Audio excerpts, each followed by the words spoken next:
SI भर्ती से जुड़े प्रकरणों की समीक्षा बैठक सचिवालय में शुरू हो गई है। बैठक आपको बता दें, मंत्री जोगाराम पटेल की अध्यक्षता में ये बैठक की जा रही है। बैठक में मंत्री गजेंद्र सिंह खिवसर, सुमित गोदारा, मंजू बागमार, बाबूलाल खराड़ी बैठक में शामिल हैं। पूर्व में बैठक निरस्त हो चुकी थी। डीजीपी यूआर साहू, संयुक्त सचिव कश्मी कौर, एडीजी वीके सिंह भी इस बैठक में मौजूद हैं। तो एसआई भर्ती प्रकरण से जुड़े तमाम पहलुओं पर इस बैठक के अंदर विचार विमर्श किया जाएगा। मंत्री जोगाराम पटेल जिनकी अध्यक्षता में ये बैठक हो रही है, आपको बता दें बैठक शुरू हो चुकी है। पहले ये बैठक स्थगित कर दी गई थी, वापस से इस बैठक को किया जा रहा है। एसआई भर्ती से जुड़े प्रकरणों पर इस बैठक में समीक्षा होगी।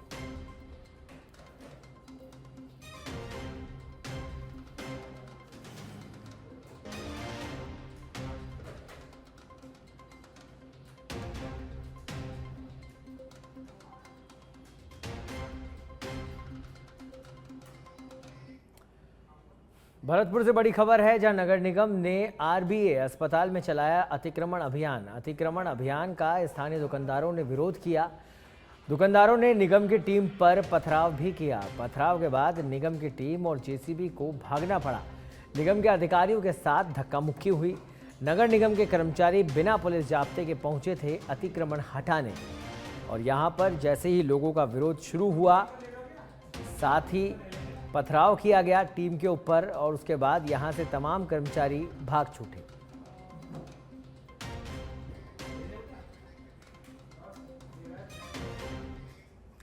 सांबर लेक पंचायत समिति में प्रधान सहदेव गुर्जर की अध्यक्षता में साधारण सभा आयोजित की गई, जिसमें फुलेरा विधायक विद्याधर सिंह चौधरी, उपखंड अधिकारी महेंद्र सिंह यादव समेत जनप्रतिनिधि मौजूद रहे।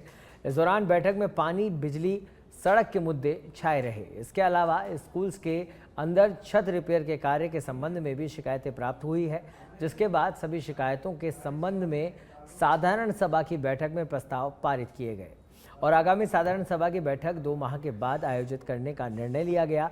इस दौरान बैठक में सरपंच व पंचायत समिति सदस्य, जिला परिषद से भी उपस्थित रहे।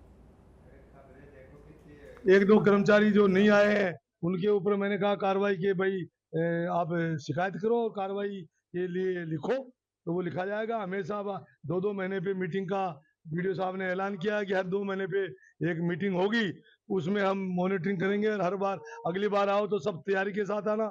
एक एक चीज की जो आज उठे पॉइंट उसका निराकरण होना चाहिए, और आगे की समस्याओं के गाँव में जाओ और गाँव की लोगों की सेवा करो। ऐसे पानी भरा रहता है, तो मैंने अभी पीएचडी डिपार्टमेंट वालों को उत्तर आया, पीडब्ल्यू वालों का जो रोड पे जो खड्डे हो रहे हैं, बम्बू लग गए, मतलब जो बरसात के अंदर खरपतवार जैसे बड़े बड़े पेड़ आपस में टकरा करके ये क्रॉस हो गए, तो उनको कटिंग करना बहुत। राजस्थान के वन एवं पर्यावरण मंत्री संजय शर्मा का माता वैष्णो देवी के दर्शन करने का कार्यक्रम है, जिसके लिए वो जम्मू कश्मीर के कटरा पहुंचे हैं, जहां पर मंत्री ने कटरा में सीआरपीएफ की 6ठी बटालियन के जवानों के साथ पौधारोपण किया। उनकी ये यात्रा 12 अक्टूबर को खत्म होगी।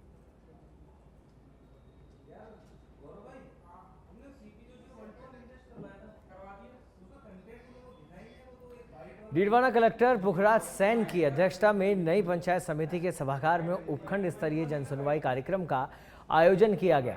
बैठक में डीडवाना विधायक यूनुस खान, मकराना के पूर्व विधायक राम भीचर भी मौजूद रहे।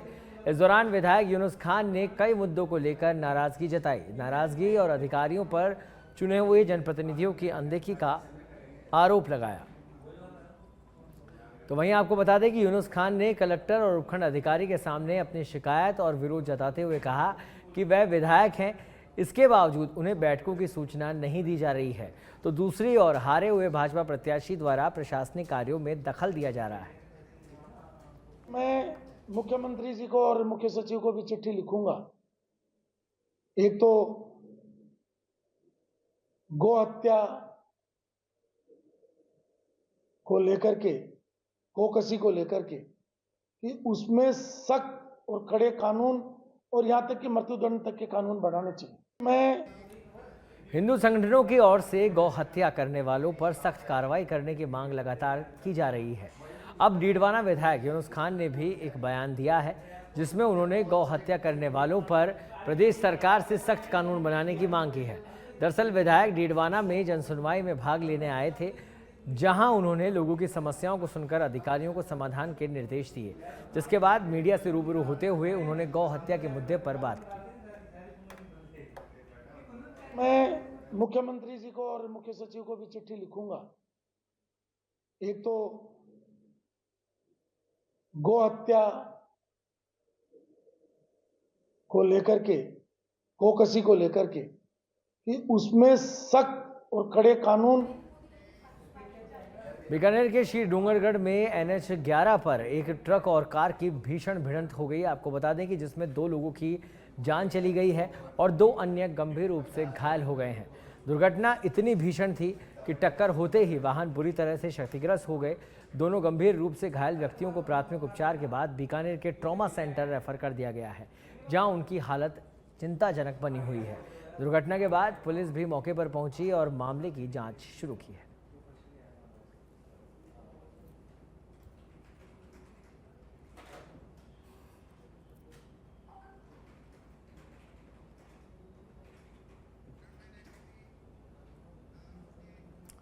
वडोदरा में मौसम फिर ले रहा करवट। राजस्थान के 14 जिलों में येलो अलर्ट जारी। आपको बता दें कि जयपुर, दौसा, अजमेर, टोंक, बूंदी, झालावाड़ में बारिश की संभावना जताई गई है। वहीं भीलवाड़ा, पाली, सिरोही, जालौर, चित्तौड़गढ़, राजसमंद में हल्की बारिश की संभावना जताई गई है। मौसम विभाग ने मानसून विदाई की बात कही थी, लेकिन प्रदेश में अभी भी मानसून सक्रिय है।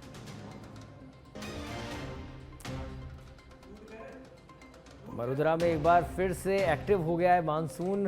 राजस्थान के 14 जिले जहां के लिए अलर्ट जारी किया है मौसम विभाग ने। मौसम विभाग ने मानसून की विदाई की बात कही थी, लेकिन एक बार फिर मानसून यहां पर एक्टिव हो गया है। जयपुर, दौसा, अजमेर सहित 14 जिलों में येलो अलर्ट जारी किया गया है।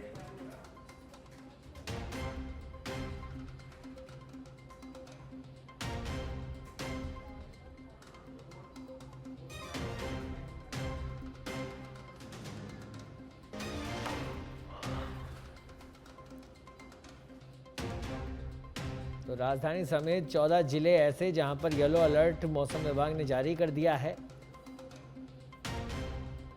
प्रदेश में अभी भी मानसून सक्रिय है। वडोदरा में फिर मौसम ने करवट ली है। हालांकि मौसम विभाग ने मानसून की विदाई की बात कही थी, लेकिन एक बार फिर से मानसून सक्रिय हो गया है। और हमारे साथ इस खबर पर अधिक जानकारी के लिए जुड़ गए हमारे संवाददाता प्रमोद कुमार। प्रमोद, एक बार फिर से मौसम ने करवट ली और वापस से ये बातें सामने आ रही है कि मानसून जो है वापस से एक्टिव हो गया है। येलो अलर्ट जारी किया गया है मौसम विभाग की ओर से, क्या कुछ अपडेट? हाँ सौरभ, मैं आपको बताना चाहूंगा, अभी हाल ही में अलर्ट जारी हुआ है। 14 जिलों के लिए येलो अलर्ट जारी हुआ है और 14 जिलों में हल्की बारिश होने की संभावना मौसम विभाग के द्वारा जताई गई है। जालौर, जयपुर, झुंझुनू, सिरोही, राजसमंद सहित तमाम जिले हैं जहां पर हल्की बारिश की संभावना जताई है। मैं आपको तस्वीरों के माध्यम से दिखाना चाहूंगा। गुलाबी नगरी का ये नजारा है। जो काली घटाएं हैं वो यहाँ पर देखी जा सकती है। आसमान पूरा जो है वो काली घटाएं देखी जा सकती है। और अभी जो मौसम है इस समय सुहाना हो गया है और बारिश आने की यहाँ पर संभावना पूरी देखी जा सकती है। जो लोग हैं वो धीरे धीरे अपने घरों की ओर रुख कर रहे हैं और जो ये नजारा है काफी अच्छा होता हुआ नजर आ रहा है। और जो पर्यटक स्थल है यहाँ भी जो लोग हैं वो घूम रहे हैं। अगर आप गुलाबी नगरी का देखेंगे तो लोग जो हैं वो पर्यटक स्थलों की ओर ज्यादा से ज्यादा देखने को मिल सकते हैं। तो ऐसे में जो नजारा है, जो मौसम है, काफी यहाँ पर सुहाना हो चुका है और बारिश यहाँ पर हल्की होने की संभावना मौसम विभाग के द्वारा जताई गई है। वहीं मौसम विभाग के द्वारा ये भी बताया गया था कि मौसम जो मानसून जो है वो 6 दिन लेट लौट गया है, लेकिन यहाँ पर जो जिस तरह से चेतावनी दिखाई गई है ऐसा प्रतीक होता है कि मानसून दोबारा से सक्रिय हो गया है। जी सौरभ। ठीक प्रमोद, अभी कितने दिन के लिए चेतावनी मौसम विभाग ने दी है और आखिर कब तक मानसून अभी यहाँ पर सक्रिय रहने वाला है, क्या कुछ अपडेट? हाँ सौरभ जी, मैं आपको बताना चाहूंगा मौसम विभाग के द्वारा जो अलर्ट जारी किया जाता है वो 3 घंटे का अलर्ट जारी किया जाता है। ये जो अलर्ट जारी हुआ है ये 3 घंटे के लिए अलर्ट जारी हुआ है। 3 घंटे बाद दोबारा अलर्ट जारी होगा। प्रमोद, इस तमाम जानकारी के लिए। बीकानेर में इन दिनों दुर्गा पूजा की धूम है। जगह जगह दुर्गा माता के पंडाल सजे हुए हैं। बीकानेर के रानी बाजार औद्योगिक क्षेत्र स्थित बंगाली मंदिर में आज किन्नर समाज ने विशेष पूजा अर्चना की। बीकानेर किन्नर समाज की गुरु मुस्कान बाई के नेतृत्व में किन्नरों ने बंगाली मंदिर में दुर्गा माता की प्रतिमा के आगे नृत्य किया और शहरवासियों की सुख समृद्धि की कामना की। मंदिर कमेटी के संदीप कुमार ने मुस्कान बाई और उसके साथ आए सभी किन्नरों का विशेष सम्मान किया।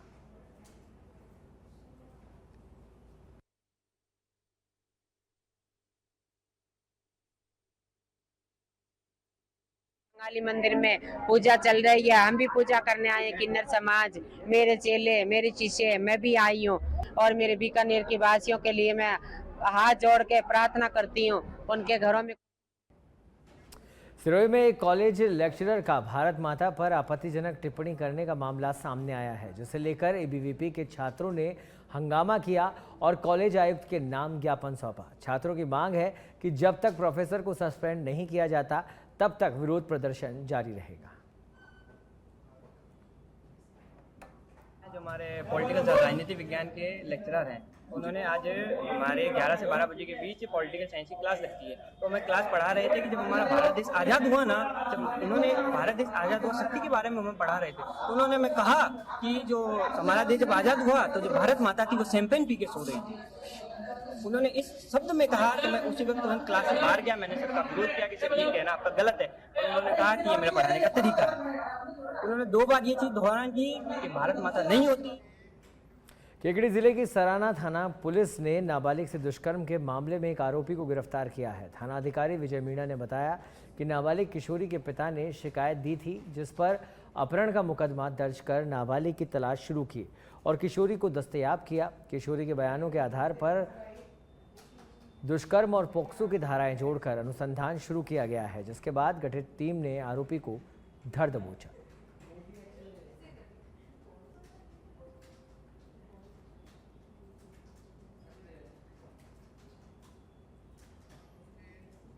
खबर शाहपुरा के कोठड़ी से है, जहां पर नोहरा गांव की चारागाह जमीन का फर्जी आवंटन और नियम विरुद्ध तरीके से नामांतरण खोलने का मामला सामने आया है, जिसे लेकर ग्रामीणों ने उपखंड कार्यालय पर प्रदर्शन करते हुए ज्ञापन सौंपा है और फर्जी आवंटन को निरस्त करने की मांग की है।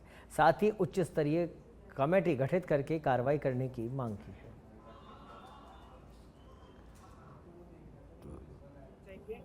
नौरा गांव में फर्जी तरीके से भू आवंटन किया गया है।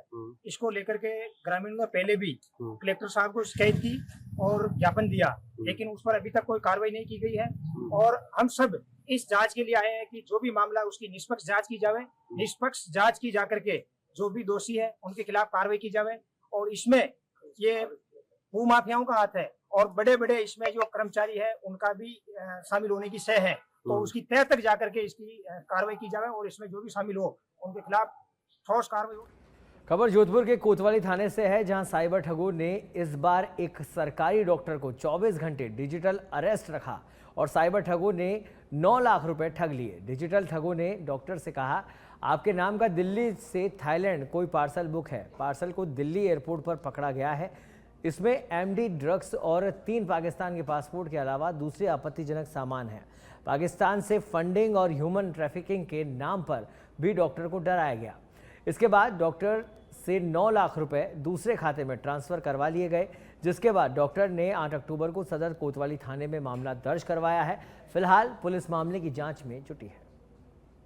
डॉक्टर मोहम्मद शाकिर गौरी नाम के एक व्यक्ति ने कोतवाली थाने पर उपस्थित होकर एक शिकायत दर्ज कराई थी कि उनके साथ में ऑनलाइन फ्रॉड हुआ है, जिसमें कुछ लोगों के द्वारा फर्जी पुलिस अधिकारी बनकर उनसे 9 लाख रुपए की धोखाधड़ी की गई है। प्रकरण दर्ज कर और इन्वेस्टिगेशन चालू है। जिस अकाउंट में पैसे गए हैं उस अकाउंट की डिटेल्स ली जा रही हैं और जिन नंबरों से फ़ोन आया था उनकी कैफ आईडी। शारदीय नवरात्रों में सभी देवी मंदिरों में भक्तों की भीड़ उमड़ रही है, तो वहीं टोंक में स्थित कंकाली माता मंदिर में लोग दर्शन के लिए पहुंच रहे हैं। मंदिर में मां कंकाली विकराल रूप में विराजमान है, जिस पर वह भगवान शिव पर सवार दिखाई देती हैं। लेकिन माता रानी के होने वाले अलग अलग स्वरूपों के श्रृंगार के कारण प्रतिमा के असल रूप से लोग आज भी अनजान हैं। इसके मुकाबले एक भी नहीं है। नौग्रह बिल्कुल आप इसके दर्शन करोगे ना तो अलग अलग मूर्ति है। इसमें मुंड की माला अंदर अंदर मुंड है, मुंड उसकी माला पहन रखी है इसने, मुंडन की माला।